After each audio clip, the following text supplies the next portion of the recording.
አሁን የምንገኝበት ወቅት የ2017-18 የመኸር ምርት ቅድመ ዝግጅት እያደረግን ነው የምንገኘው። በምርት ዘመኑ በመኸር ሰብል ልማት በአትክልትና ፍራፍሬ ምን ያክል ምርት ለማምረት እንዳቀድን ጭምር ግቦችን በተገቢው መንገድ አስቀምጠን ወደ ስራ የገባ ነው። ከዚህ ውስጥ የመጀመሪያው ከእቅድ ማቀድ ቀጥሎ ፈጻሚን በየደረጃው ማዘጋጀት ስለሚያስፈልግ በክልል ደረጃ በ5 ማዕከላት የአሰልጣኞች ስልጠና ተሰጥቷል። የአሰልጣኞች ስልጠና የተሳተፉት የወረዳና የዞን ሙያተኞች ናቸው። ስልጠናውም በተሻሉ የክልል ባለሙያዎች፣ የግብርና ምርምር ተመራማሪዎች ስልጠናውን በተሻለ መንገድ ለመስጠት ጥረት የተደረገበት ሁኔታ ነው ያለ። ይሄ ስልጠና ደግሞ እስከታች መውረድ ስላለበት አሁን በምንገኝበት ሁኔታ ደግሞ ከአሰልጣኞች ስልጠና ወረድ ብለን በዞን ደረጃ ንቅናቄዎች እንዲካሄዱ አቅጣጫ በወረደው መሰረት ካሉን 22 ዞኖች እስካሁን 17 ዞኖች ንቅናቄ መድረካቸውን ጨርሰዋል። ሌሎችም በቅርቡ የሚያጠናቅቁበት ሁኔታ ይኖራል።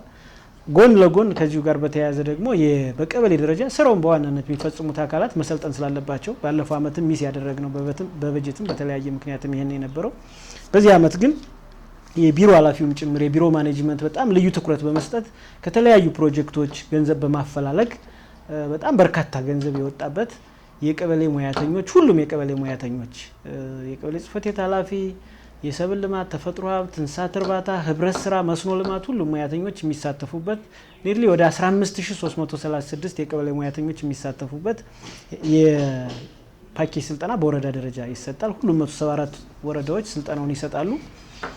እስካሁን 21 ወረዳዎች ስልጠናውን የሰጡበት ሁኔታ ነው ያለ። ይሄ ስልጠና እስከታች አሁንም ይወርዳል። ባለፈውን ቃል በገባ ነው መሰረት አሰልጣኞች ስልጠና ሰልጥነን አንቀርም ወደ ታች ይወርዳል ብለናል። በጀት ተፈላልጎ አሁን ወረዳዎችም እንዲያሰለጥኑ ለሁሉም ወረዳ በጀት ደርሷቸዋል፣ የጀመሩ አሉ። ከዛ ቀጥሎ በቀበሌ ማዕከል ደረጃ ደግሞ የአደረጃጀት መሪዎች የሴት ልማት ህብረት የሚባሉት የግብርና የቀጠና ተጠሪ የግብርና ልማት ቡድን እንዲህ የሚባሉት ደግሞ በቀበሌ ማዕከል ደረጃ ይሰለጥናሉ። እነዚህም ቁጥራቸው ወደ 500,000 ይደርሳል። ከዛ ቀጥሎ በቀጠና ደረጃ ደግሞ በማሳኩታ ገጠም በቀጠና ደረጃ ደግሞ ኒርሊ ወደ 7.1 ሚሊዮን አባወራ ማወራ ባለትዳርና ወጣቶች ደግሞ ይሰለጥናሉ። ይሄ ስልጠና ቶታሊ እስከ ሚያዝያ 30 የሚጠናቀቅ ይሆናል። ይህን ስልጠና የሚያስተባብር ሪፖርተር በክልል ደረጃ በአካል የሚደግፍ የክልል ሙያተኛ ዞኖችን በተዋረድ ይህን ያደራጃሉ ብለን እናስባለን። የስልጠናው ዋና ዋና የትኩረት ነጥቦች ምንድን ናቸው? በመሰረታዊነት ዋናው የሰብል ልማት የፓኬጅ ስልጠና ነው። ከዚህም ጋር በተያያዘ ልዩ ትኩረት የሚደረግባቸው የስልጠና ርዕሶችም ተለይተዋል። የመጀመሪያው የአፈር ለምነት አፈርን ማሻሻል ለምርት እድገት በጣም ወሳኝ ከመሆኑ ጋር ተያይዞ በተለይ በዚህ ዓመት የማዳበሪያ ምክረ ሀሳብ ተቀይሯል። ከኤንፒኤስ ዝርያ ወደ ዳፕ መጠናል። ለምን መጣን የሚለው በደንብ በተመራማሪዎች ስልጠና ተሰጥቷል። እሱ ስልጠና ይሰጣል። ሌሎች የአፈር ለምነት ማሻሻያ የኮትቻ አፈር፣ አሲዳማ አፈር፣ ሌሎች የአፈር ለምነት ማሻሻያ ዘዴዎች ጭምር በትኩረት ስልጠና ይሰጣል። ዋና ዋና የወረዳው ኮሞዲቲ ሰብሎች ከ3 ያልበለጡ የትኩረት ሰብሎች ላይም በተገቢው መንገድ ስልጠና ይሰጣል። የሰብል ጥበቃም ልዩ ትኩረት ተደርጎ ስልጠና ይሰጣል። ከሰብል ልማት አኳያ በፍራፍሬ ልማትም በጣም ወሳኝ የሆኑ የፍራፍሬ ኮሞዲቲዎች እንደ አቮካዶ፣ ቡና፣ ፓፓያ፣ ሙዝ እንደዚህ ሁሉም ወረዳ ደግሞ የየራሱ ፖቴንሻል መሰረት አድርጎ በፍራፍሬ ልማትም የኮሞዲቲ ስልጠና ይሰጣል። ይሄን ደግሞ አጠቃለን አርሶ አደሩ ጋር የምንግባባበት የኮሚኒኬሽን ስኪላችን የፋሲሊቴሽን ስኪላችን የሰርቶ ማሳያ ገበሬ ባል ሰፋፊ ክላስተር እንዴት እንፍጠር የሚል ደግሞ በጥቅል ሁሉንም ስልጠናዎች ወደ አርሶ አደሩ የምናወርድባቸውና የአሰራር ሞዳሊቲ የምናሻሽልባቸው በተለይ ከዚህ ከኤክስቴንሽን ኮሚኒኬሽን እና ከሰፋፊ ክላስተር አኳያ ደግሞ ስልጠናዎች አብረው ተቀናጅተው ይሰጣሉ ማለት ነው። ስለዚህ እነዚህ ስልጠናዎች በክልል ደረጃ እንዳይቀሩ፣ በዞን ደረጃ እንዳይቀሩ፣ በወረዳ ደረጃ እንዳይቀሩ በማሰብ እስከታችኛው ድረስ የማስፈጸሚያ እቅድ ተዘጋጅቶ ነው ስልጠናው እየተሰጠ ያለ። እውነት ለመናገር በጣም አበረታች ነገር ነው ያለው። ስልጠናው ጭምር በልዩ ሁኔታ ሞቶዎች ጭምር በክልል ደረጃ ተዘጋጅተው ነው በዚህ ዓመት የዚህን ምርት ዘመን እንዴት ነው የምናሳካ የሚለው ከቅድመ ዝግጅት ጀምሮ ቅድም እንዳልኩት የተሰራው ስራ እንዳለ ሆኖ ይህ ስልጠና ሲሰጥም ሞቶዎቻችን ምንድን ናቸው? የመጀመሪያው ከተረጅነት ወደ ምርታማነት አማራ ክልልን ያክል መልማት የሚችል በሁሉም ዘርፍ ፖቴንሻል ያለው ክልል ይዘን ለምን ነው ተረጅ ምን ሆነው? ስለዚህ ከተረጅነት ወደ ምርታማነት የሚለው ሞቶ በውስጡ በጣም ሰፊ ነገሮች አሉት። ከድህነትና ከልመና ለመውጣት የአማራ ክልልን ሰፊ ፖቴንሻል ተጠቅመን ማልማት አለብን የሚል ዝርዝር አላማ ያለው ነው። ከተረጅነት ወደ ምርታማነት የመጀመሪያው ሞቶ ነው። ሁለተኛ ደግሞ ያለ ግብርና የለም ልዕልና። አሁን ባለው ተጨባጭ ሁኔታ ለማህበረሰቡ ለሀገሪቱም የኢኮኖሚው መሰረት ዋናው ግብርና ነው። ስለዚህ ግብርና ላይ ሳናተኩር ልዕልና ብልጽግና የሚባል ነገር ሊሳካ ስለማይችል ያለ ግብርና የለም ልዕልና ሁለተኛው መሰረታዊ ሞቷችን ነው። እሱንም በተገቢው መንገድ ይዞ መስራት ይጠይቃል። በሶስተኛ ደረጃ ከተበጣጠሰ ክላስተር ወደ ሰፋፊ ክላስተሮች የመሸጋገር አሁን ባለው ተጨባጭ ሁኔታ የኮመርሻል ፋርሚንግ ከገበያ ጋርም ለማስተሳሰር በክላስተር ማልማት አለበት። የአካባቢ ስፔሻላይዜሽን የሚባለው መምጣት አለበት። ስለዚህ ከ50 ሄክታር ከ60 ሄክታር ወጥቶ 2000 3000 ሰፋፊ ክላስተሮችን በአንድ አካባቢ የስንዴ ስፔሻላይዜሽን የሩዝ የአኩሪ አተር ያን ተከትሎ ደግሞ አግሮ ፕሮሰሲንጎችና የገበያ ትስስሩ የሚጠናከርበት ሁኔታ ስለሚኖር ይህን ክላስተር ማስፋት። በአራተኛ ደረጃ ሌላው ሞቷችን ምንድነው? ቤቴን በራሴ አቅም የአርሶ አደሩ የእውቀትና የክህሎት ምንጭ የሆኑት የገበሬ ማሰልጠኛ ተቋማት ተጎሳቅለው ነው ያሉት። ማንም ባለቤት አሁን ባለው ተጨባጭ ሁኔታ አንዳንዶቹ ፈርሰዋል፣ አንዳንዶቹ ይዞታቸው ጭምር ተናጥቋል። ስለዚህ አርሶ አደሩም ፕሮጀክቶችን መንግስት ማውጣቶ ባለን አቅም እነዚህን የገበሬ ማሰልጠኛ ተቋማት በራሳችን አቅም ዘመናዊ ማድረግ አለብን። ስለዚህ በአርሶ አደሮች ስልጠና ወቅት ይሄንን ቤቴን በራሴ አቅም የሚል ሞቶ በተገቢ መንገድ በማስተዋወቅ አርሶ አደሩ እያዋጣ የራሱን ተቋም ዘመናዊ ማድረግ እንዳለበት በተገቢ መንገድ መውሰድ ይጠይቃል። ሌላው ሞቶ ደግሞ ከሞፈር ወደ ትራክተር ወደ መካናይዜሽን መሸጋገር አለብን። መካናይዜሽን ማለት ትራክተር ማለት ብቻ አይደለም፣ ኮምባይነር ሃርቨስተር ማለት ብቻ አይደለም። ከቅድመ ምርት እስከ ድህረ ምርት ያሉ ሁሉንም ቴክኖሎጂዎች አቀናጅተን መጠቀም አለብንና እነዚህ በሙሉ የዚህ ስልጠና ሞቶዎች ሆነው በተገቢው መንገድ እያንዳንዱ ሙያተኛ ደግሞ ግዴታዬን እወጣለሁ ሙያዬን አከብራለሁ በሚል እነዚህን ሞቶዎችን ጠቅለል ባለ መንገድ ደግሞ ሙያዊ ግዴታውን የሚወጣበትን ሁኔታ ለማመቻቸት ነው ጥረት እየተደረገ ያለው።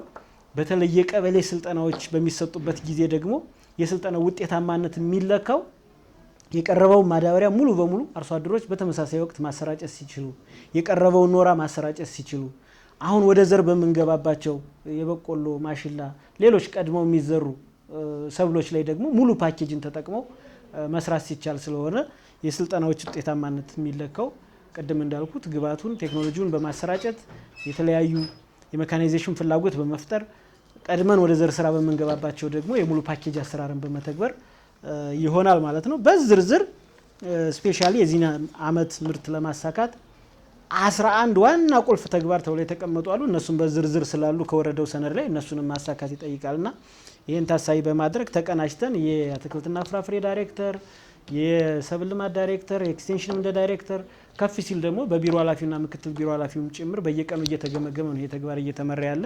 ሁሉም ዞኖች በትኩረት ይዘው ስራውን እየሰሩ ያሉበት ሁኔታ ነው ያለ። በእርግጠኝነት ስልጠናውን ውጤታማ እናደርጋለን ብለን እናስባለን። ከስልጠናው ባሻገርም ደግሞ ስልጠናውን የወሰዱት ሙያተኞችና አርሶ አደሮች ደግሞ በተግባር ምርት ሊጨምር በሚችል እንቅስቃሴ ውስጥ እንዲገቡ ሰፊ ድጋፍና ክትትል ይጠይቃልና ይሄን ስልጠና ከማሳካት አኳያ ሁሉም በየደረጃው ያለ አመራር፣ ባለሙያ፣ የሚመለከተው አካል ማገዝ አለበት ብለን እናስባለን። አንዳንድ አካባቢ ላይ ጸጥታ ችግር ሊገጥም ይችላል።